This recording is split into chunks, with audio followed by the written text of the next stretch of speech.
سے جب بھی کوئی ڈی چوک آئے گا کوئی پاکستانی، وہ ہمیشہ یہ سوچے گا، اب ہمیشہ یہ سوچے گا کہ ایسا نہ ہو کہیں دور کسی بڑی بلڈنگ سے یا کسی اندھیرے کونے میں سے کوئی گولی میری یا میرے بھائی کے سینے کی تلاش میں تو نہیں۔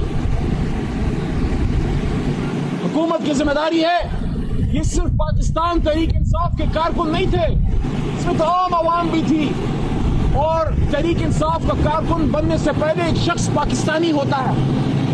کیا پاکستانیوں کی زندگی کی ضمانت حکومت اور ریاست کی ذمہ داری نہیں؟ کیا انہیں پاکستان رائٹ ٹو لائف کو انشور نہیں کرتا؟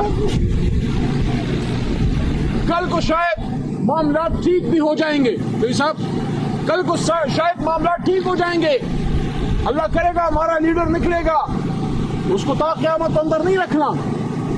یہ مملکت کے امور بھی چلیں گے، سب کچھ چلے گا، نہیں چلے گا اور نہیں رکیں گی تو اس گھر میں وہ غم کی صدائیں نہیں رکیں گی جہاں شہیدوں کے لاشیں گئیں۔ یہ ہم کس طرف چل پڑے ہیں، یہ ہم کس طرف چل پڑے ہیں؟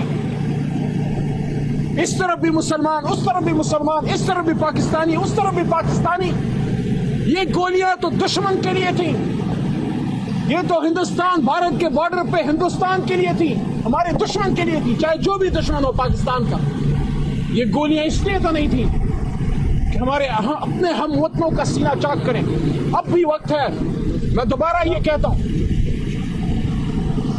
کہ ان شہیدوں کا احتساب ہو، جو تحریک انصاف کے کارکن یا عام آباد شہید ہوئے ہیں افراد، ان کا بھی ہو، جو رینجر شہید ہوئے ہیں ان کا بھی ہو۔ جتنا ہم اپنے کارکنان کی شہادتوں کا استفسار کرتے ہیں کہ جوڈیشل کمیشن بنے، ہم کہتے ہیں اس جوڈیشل کمیشن کے پرویو میں جو رینجرز یا پولیس والے جو شہید ہوئے ہیں ان کی بھی انویسٹیگیشن اس میں ڈالیں، جس نے زیادتی کی اس کو سزا دیں، کیونکہ ہماری جماعت تو پرامن ہے۔ خان صاحب نے تو ہمیشہ پرامن احتجاج کی بات کی، اور آج نہیں، ہم تو پچھلے 13-14 سال سے احتجاج میں 126 دن دھرنے میں ہم بیٹھے رہے، وہاں بھی ہمارے لوگ شہید ہوئے تھے۔ 25 مئی کو 2022 کی جب لانگ مارچ میں نکلے، میں خان صاحب کے ساتھ کنٹینر پہ تھا، اس دن بھی لاہور میں مختلف جگہوں پہ ہمارے لوگ شہید ہوئے تھے۔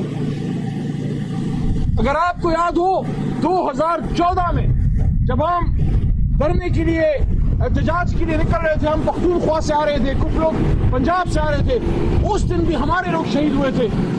ہم تو پرامن ہیں، شہادتیں تو ہماری اٹھتی ہیں، اس لیے دوبارہ یہ ڈیمانڈ ہے، ان شہیدوں کے ان لاشوں کو آپ صرف افراد نہ گنیں کہ آئے تھے ختم ہو گئے کوئی بھول جائے گا، ہم نہیں بھولیں گے۔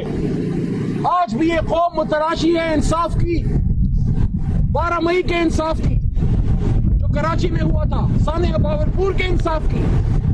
آج بھی یہ قوم متلاشی ہے ہر اس ظلم کی جو اس ملک میں ہوا ہے، اور آج نہیں تو کل انصاف تو ہوگا۔ عمران خان صاحب کی رہائی اس وقت اس تمام معاملے کے حل کے لیے جادو کی چابی کی کنجی ہے۔ عمران خان صاحب کی جب تک رہائی نہیں ہوتی یہ مسائل حل ہو ہی نہیں سکتے۔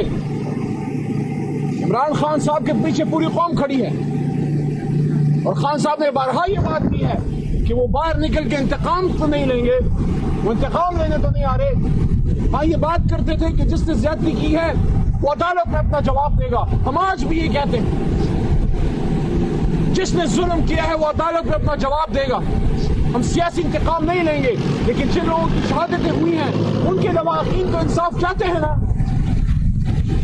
اور تیسری اور آخری بات، عمران خان صاحب کو بہت دکھ ہے ان شہادتوں کا، اور اپنی جماعت کی لیڈرشپ اور کارکنان کو ہدایات ہیں کہ جہاں جہاں ہو سکتا ہے آپ ان کا خیال رکھیے، اسپتال جائیے، ان کا پوچھیے، شہیدوں کے گھروں میں جائیے۔ ہماری لیڈرشپ جا رہی ہے، مزید بھی اب جائیں گے، لیکن ہم نے ان خاندانوں کا خیال رکھنا ہے جن کے ساتھ یہ سارا کچھ ہوا ہے۔ عمران خان صاحب سب سے زیادہ اگر ان کو کسی چیز کا دکھ ہوتا ہے تو اپنے کارکن یا عام پاکستانی کو جو تکلیف پہنچتی ہے اس کا دکھ ہوتا ہے۔ میری علی محمد کی یہ دعا ہے کہ اللہ تعالیٰ ہمیں 26 نومبر والی رات اپنی زندگی میں پھر کبھی نہ دکھائے۔ یہ پاکستان تو امن کا قلعہ تھا، یہ تو مظلوموں کے لیے ایک ایسا قلعہ ہونا تھا جہاں مظلوم کی استدعا سنی جائے گی۔ ہمیں نہیں اندازہ تھا کہ یہاں ایسا ہوگا۔